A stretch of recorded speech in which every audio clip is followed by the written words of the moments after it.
Welcome everybody to the Captain Spot. I'm your host, Justin Freeman, 6 foot 1 inches, 275 pounds of fantasy knowledge. It's week 9, Monday Night Football. And we have got a doozy for you tonight, guys. Patriots at Jets.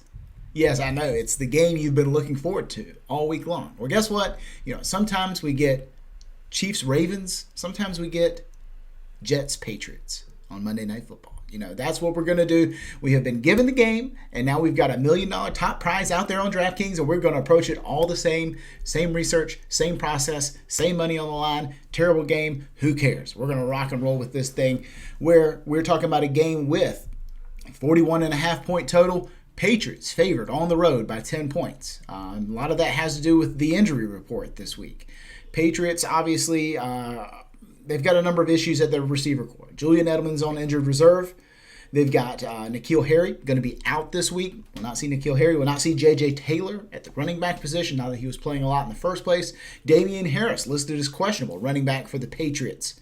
Ryan Izzo, Dalton Keene, the two tight ends for the Patriots, also listed as questionable. Each of these teams also has a kicker issue. Neither one has a healthy kicker. Nick Folk listed as questionable for the Patriots. If he sits, we'll be talking about Justin Rohrwasser there for the Patriots. And on the other side, Sam Ficken, doubtful for the Jets. So we're probably not going to see Sam Ficken. We'll be seeing Sergio Castillo in his place on the New York side. And then on the New York side of the football, we've got a number of injuries at very important positions. First and foremost, Sam Darnold listed as doubtful for this game. Not be seeing Sam Darnold more than likely, which means we'll get another week of Joe Flacco. Congratulations to us. Jamison Crowder looks like he should be back this game. He's listed as questionable, but has gotten in good work all week long in practice. Should be ready to rock and roll. Brashad Perriman coming off a concussion. Looks like he's all clear. Does not carry a game designation this week. He should be ready to rock and roll. Vincent Smith, another sort of far down the roster receiver for the Jets. He's doubtful. Won't expect to see him. And Trayvon Wesco, sort of a third string tight end there for the Jets, is listed as out. So number of potential ways that the injuries can shake out. Keep an eye on the mid-afternoon injury announcements for each of these teams, where teams will tend to go ahead and announce which teams are getting elevated from the practice squad to the 53-man roster. That's going to be a really important thing for us to keep an eye on. For example, one name that we should expect to keep an eye on is Isaiah Zuber for the Patriots side of the football. Not that he's going to be like an integral part of the game plan for the most part, but and the team just recently traded for Isaiah Ford, who is sitting on their active roster. He is ineligible to play this week due to COVID protocol. So there's a lot of moving pieces in terms of the roster. Make sure that you are adjusting and make sure that we have guys that are actually going to play in the game. I know it's a crazy concept, but here we go. We're rocking and we're rolling. Now that we've got injuries out of the way, let's talk about just the flow of this game. A game with a 41.5 point total. So obviously Vegas thinks this is going to be on the low scoring side. It seems like it's going to be all Patriots according to Vegas. 10-point spread. That's pretty aggressive there for a team in New England who has just not played very well. This is a game where we're thinking a lot about defenses and kickers. The kickers may not even be available on the slate. So that's another thing to keep in mind. Like if you can't play the backup kickers, then that sort of takes one of the elements out of the game. But defense is obviously going to be a huge thing. People are going to be ready to fire up the Patriots defense, and I can see why. They should be able to pin their ears back and go after Joe Flacco, force turnovers, force sacks, that sort of thing. So ordinarily I'm one to not go heavily into defenses and sparingly with kickers just to sort of fill out rosters. They may actually want to be more of a key focal point for you here this week. Something to keep in mind. But let's hop into the pricing where we'll look at these players here this week. Obviously, the top price player on the slate is Cam Newton, and deservedly so. He is the guy that sort of is able to soak up opportunity all over the field. $13,200. He's their goal line back. He's heavily utilized in the passing game. Obviously, he's the freaking quarterback, and he's the goal line back. I mean, that's a tremendous combination, and I think for that reason, Cam makes a lot of sense as a captain selection for us this week, and we'll talk about that here in a moment. But Think about the variety of ways he scores points. He doesn't have a locked-on receiver that's just going to go off whenever Cam goes off, that sort of situation, which would tend to put that player, the receiver, into the captain spot. Doesn't have that guy. There's only so many options there available for Cam and the Patriots. So as we look at the list of receiving options that Cam has at his disposal, Jacoby Myers is the highest priced guy, $9,000 this week. I can see where you get there with Jacoby Myers, $9,000, but to me, I'd rather have Damiere Byrd, $6,800, has had the much more consistent volume over the course of the season. Seems to be a guy Cam really likes to throw the ball to for one reason or another. They haven't been particularly explosive plays whenever Damiere Byrd has been targeted, but nonetheless, he's out there drawing those targets. It's going to be he and Jacoby Myers out there getting a lot of them. And James White, running back, $6,400 for James White. And he's going to be a focal point of the offense as well, especially if we can tell me Damian Harris is going to be a little banged up. Maybe they want to limit him a little bit. And we know James White already has the receiving role. So we could see his usage boosted up a little bit in this game. Obviously, we talked about N'Keal Harry and Julian Edelman, who we will not be getting in this game. So there's only so many options remaining. Gunnar Olszewski is $600 this week, and he is a tremendous value.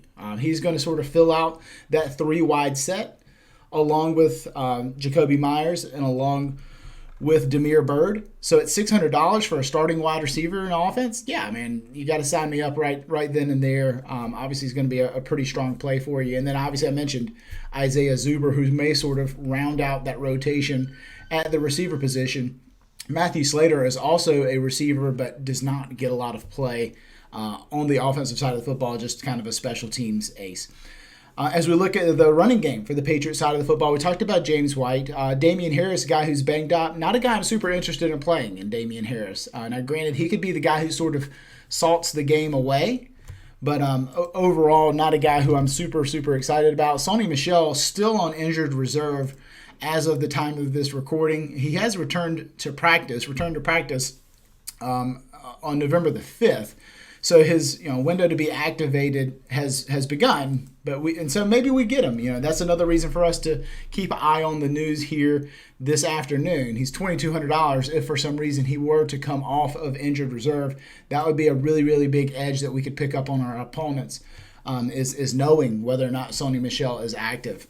If he's active, that price point really, really interesting.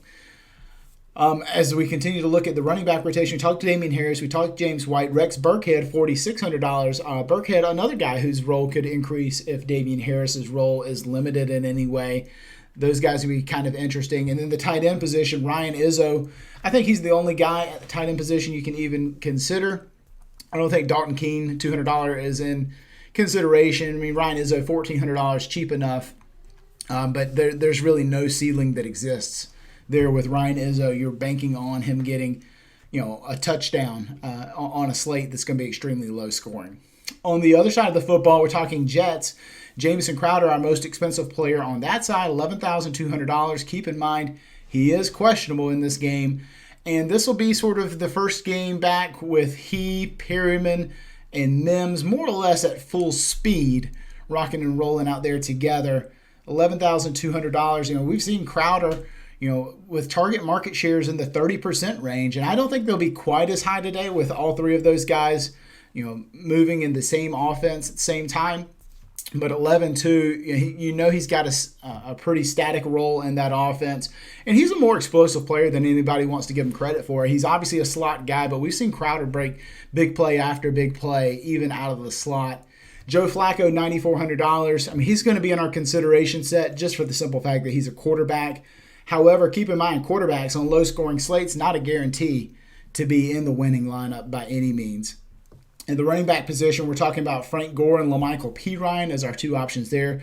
Pirine cost you $5,800 compared to $2,800 for Frank Gore. Two very cheap and affordable options.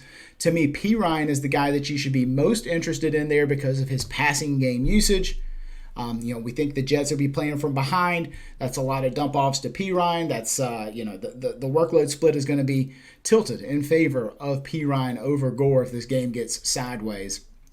Keep in mind that Denzel Mims, $5,000. Brashad Perriman, $4,200. They'll be your number 2 and number 3 options behind Jamison Crowder. You could probably argue till you're blue in the face as to which one between Mims and Perryman could be the sort of number 2 target leader for the rest of the season. Obviously, Perryman was brought in as a free agent. Mims drafted as a rookie.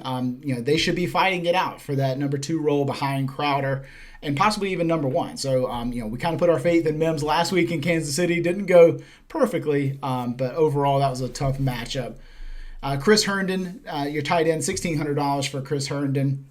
And then also I want to mention Sergio Castillo is in the player pool, $3,400. Justin Rohrwasser is not in the player pool on the New England side of the football, so we would not be able to use him.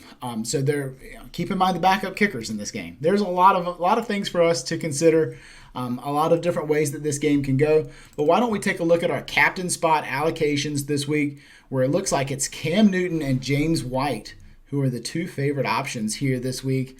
This is a week where salary is not going to be an extremely limiting factor for us. You play whatever combinations of guys you want. Leave a lot of salary on the table this week so that you can create a unique lineup. It's Cam Newton, James White, followed by Damiere Byrd. But, honestly, when we're seeing Cam Newton, James White that far ahead of the rest of the field, playing other guys just doesn't even seem all that wise. And as we look at our flex appearances for the week, it's Cam and James White again at the top, followed by Joe Flacco.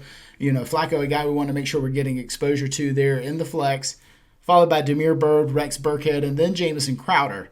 You see Crowder's floor gets dropped quite a bit by the addition of Denzel Mims and Brashad Perriman coming back into the offense with the 3 of them working together. Otherwise, Crowder would be a much more attractive option for us here in this game. Jacoby Myers, LaMichael Pirine, Denzel Mims, Brashad Perriman, and then Frank Gore before we fall all the way down to the kickers. So that's going to do it for us this week, guys. You've got all the information you need. Got $1 million up for grabs here tonight. Hope you'll take advantage of it, and we'll see you again here next week. See ya.